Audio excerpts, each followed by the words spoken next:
Hello everyone, आप सबका स्वागत है इस नए वीडियो में। बीएसएफ के तर्ज पर सीआईएसएफ ने भी अपना नोटिफिकेशन जारी कर दिया है।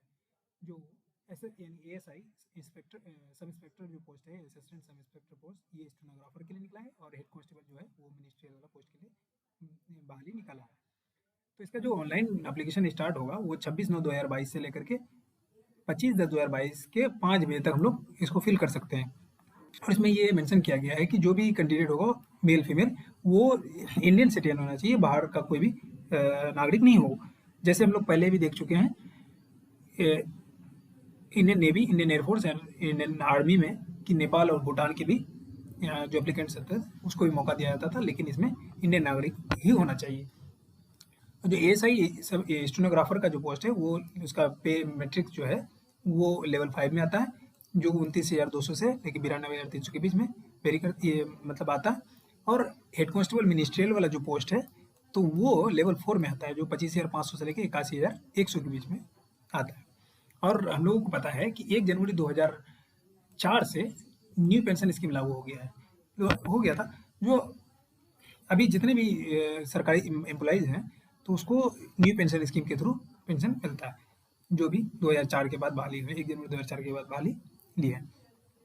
अब जो इसका पूरा प्रोसेस रहेगा तो इसमें लिखा हुआ है the recruitment process will consist of physical standard test PST जिसको हम लोग बोलते हैं, documentation, written examination under OMR based या कंप्यूटर बेस्ड। तो मुझे लगता है ये कंप्यूटर बेस्ड टेस्ट ही होगा, ठीक है। उसके बाद ये स्किल टेस्ट लेगा। जो स्किल टेस्ट में क्या होता है कि ये स्टेनोग्राफर के लिए अलग स्किल टेस्ट और हेड कांस्टेबल मिनिस्ट्रियल जो रहेगा उसके लिए अलग स्किल टेस्ट होगा। जो स्टेनोग्राफर के लिए क्या होगा वो डिक्टेशन और ट्रांसक्रिप्शन होगा, और जो हेड कांस्टेबल मिनिस्ट्रियल होगा उसके लिए टाइपिंग टेस्ट ओनली होगा।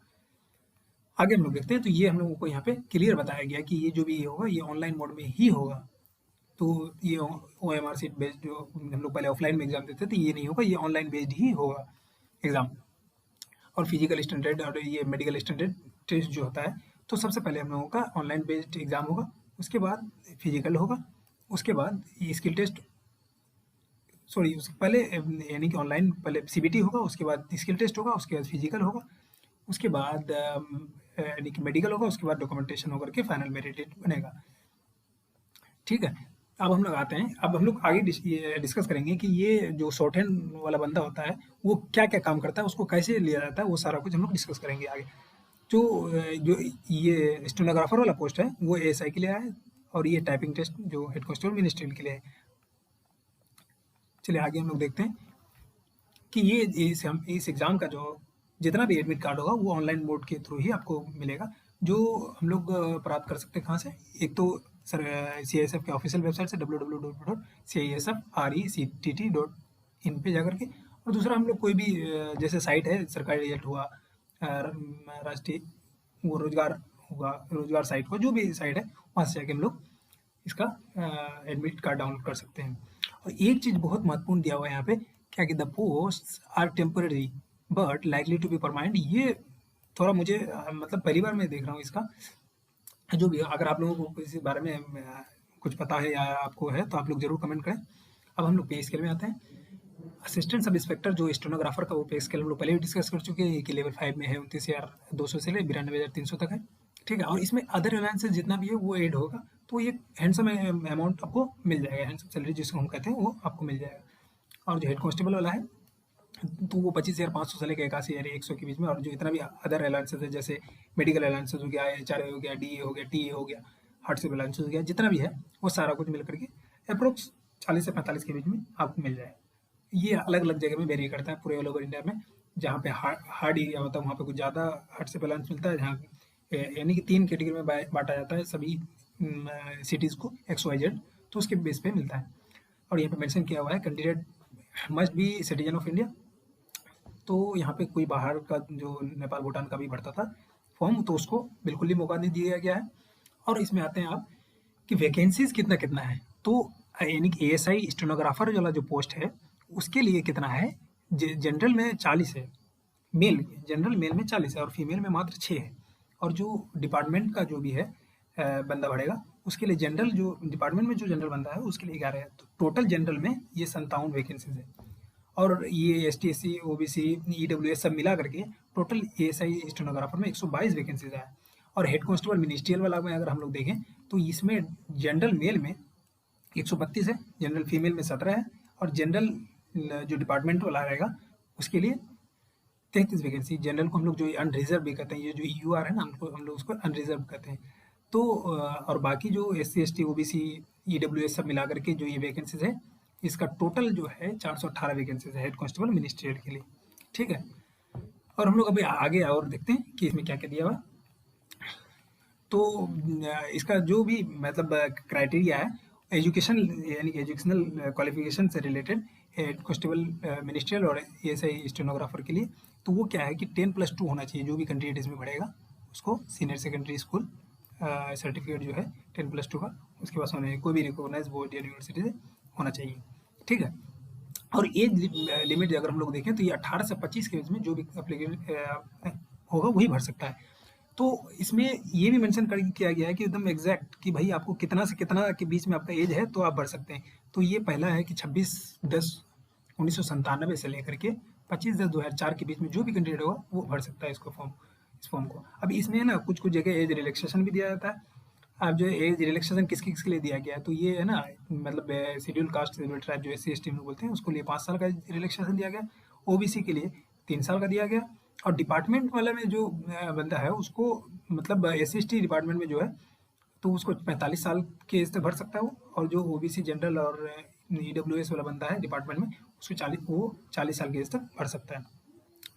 और कुछ मतलब इसमें हम लोग देखेंगे कि और जो यानी कि एज रिलैक्सेशन जो दिया जाता है ये 5 साल किसके लिए दिया गया, तो ये मतलब 1984 का जो राइट्स हुआ था, 2002 का जो गुजरात राइट्स हुआ था, इसमें जो भी जिसको कैजुअल्टी हुआ था तो उस कैजुअल्टी में किसी का सन हुआ, ब्रदर हुआ, भाई हुआ, जो भी है उसको जो भी स्पाउस वगैरह होता है उसके लिए ये मतलब 5 साल का यानी कि जो जनरल और ईडब्ल्यूएस में आता है उसको 5 साल का एज रिलैक्सेशन मिलता है।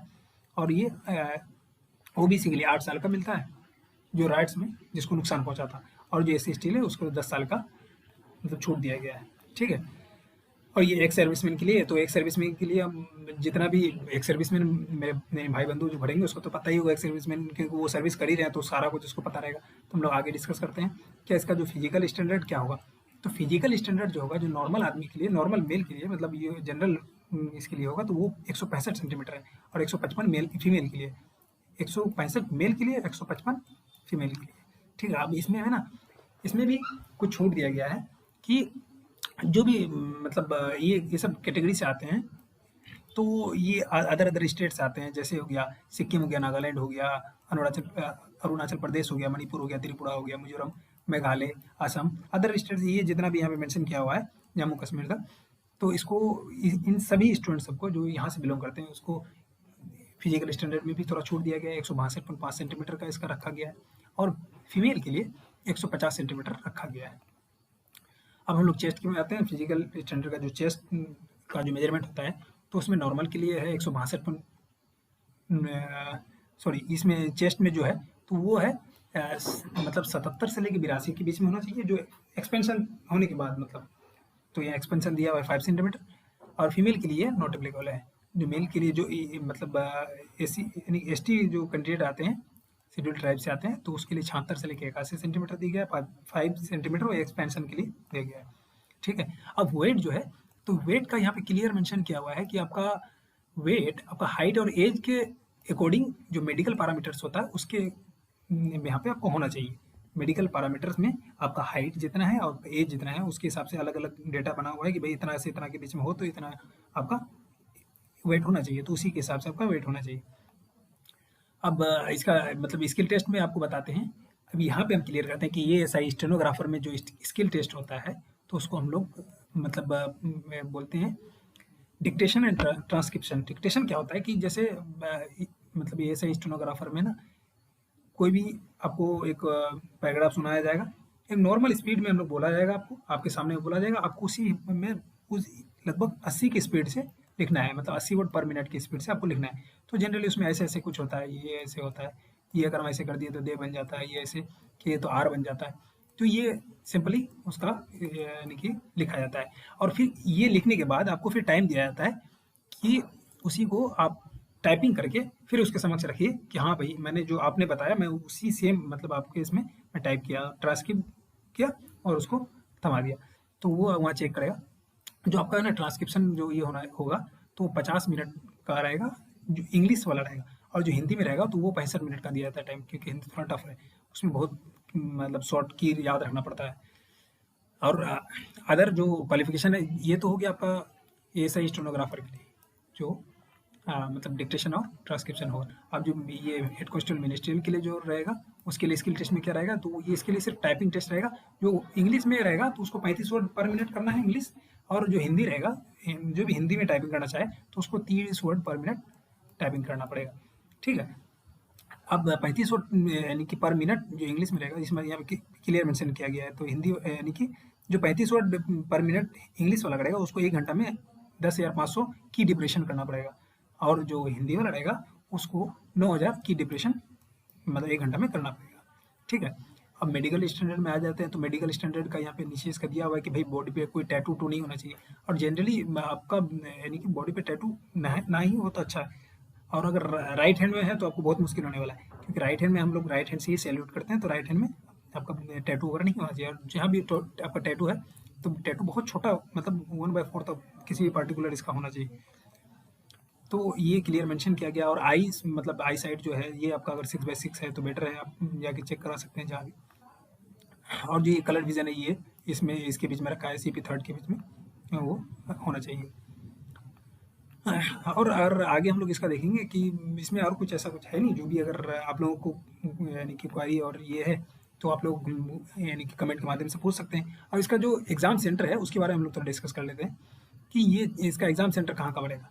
जो भी बंदा आएगा चंडीगढ़, हरियाणा, हिमाचल प्रदेश, जम्मू कश्मीर, लद्दाख, पंजाब, राजस्थान से आएगा तो इसका न्यू दिल्ली में पड़ेगा सेंटर, महिपालपुर में। चूज़ कर सकते हैं, आपको कहीं भी दे सकते हैं, तो इसके लिए नज़दीक ये रहेगा तो ये आप यहाँ दे सकते हैं। अब दिल्ली उत्तर प्रदेश और उत्तराखंड के लिए गाजियाबाद में बनेगा। दादरा एवं नगर हवेली जो है, दमन दीप है, गोवा, गुजरात, महाराष्ट्र, इसके लिए कहाँ बनेगा, नवी मुंबई में जो है वहाँ बनेगा। बिहार झारखंड वाला जो बंदा है उसके लिए रांची में आप सेंटर ले सकते हैं, ऑल ओवर इंडिया कहीं भी सेंटर ले सकते हैं, लेकिन आपका नज़दीक वहाँ इसके हिसाब से लोकेशन के हिसाब से नज़दीक का वहीं पड़ता है।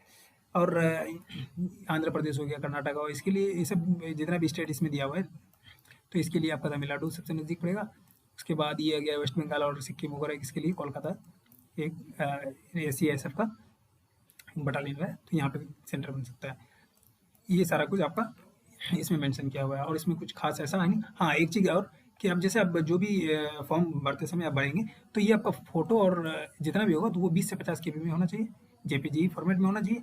और इसका जो विड्थ और हाइट है, तो विड्थ होना चाहिए 3.5 सेंटीमीटर और हाइट 4.5 सेंटीमीटर होना चाहिए। और आपका जो सिग्नेचर रहेगा तो वो 10 से 20 केबी के बीच में होना चाहिए, जो वो भी जेपीजी फॉर्मेट में होना चाहिए। इसका हाइट रहेगा 2 सेंटीमीटर और विड्थ रहेगा 4 सेंटीमीटर। ठीक है। और डॉक्यूमेंट जो भी रहेगा तो वो पीडीएफ फॉर्मेट में होना चाहिए और 1 एमबी से कम में होना चाहिए उसका। आप ये चीज़ ज़रूर ध्यान रखें।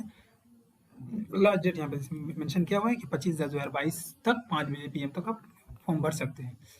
और इसका फॉर्म जो है, फॉर्म फी है जो ये 100 रुपया रखा गया है सभी के लिए।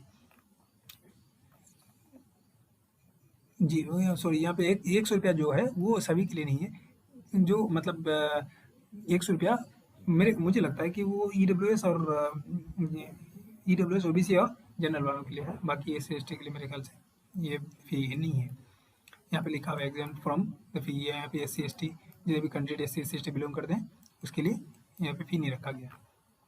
तो अगर आपको कोई ऐसा क्वेरी है तो मुझे आप कमेंट के माध्यम से पूछ सकते हैं, मैं आपका सारे कमेंट का जवाब दूंगा। Thank you.